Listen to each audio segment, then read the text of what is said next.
Report mula sa Kongreso. Pagsasampa ng panibagong arbitral case laban sa China, ipinanawag naman dyan sa Kamara. RH12 Milky Rigunan sa detalye. Mana Milky. Sir Elat Lakay, dapat ikonsidera ng gobyerno ang panawagan na magsampa ng panibagong arbitral case laban sa China. Ang kay Representative Laila de Lima ng mamayang Liberal Party List, angkop sa isang international tribunal ang pagsasampa ng panibagong kaso.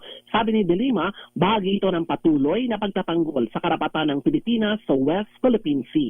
Ang apela ay kasunod ng pagkondena de Lima sa ginawa na ng China sa West Philippine Sea habang ongoing ang Kadiwa mission para sa mga mangingisda doon. De Lima, ang tagumpay ng bansa sa naunang arbitral ruling ay di simpleng papel lamang kundi simbolo ng pambansang dangalan na kinikilala at sinusuportahan ng maraming mga bansa.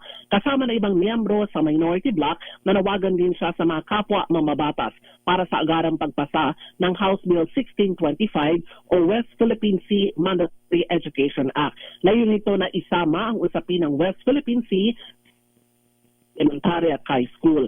Dapat ipabatid sa ating mga kabataan na atin ang WPS. Kaya mahalaga na ituro sa mga mag-aaral ang pagmamahal at pagtatanggol sa soberenya ng Pilipinas.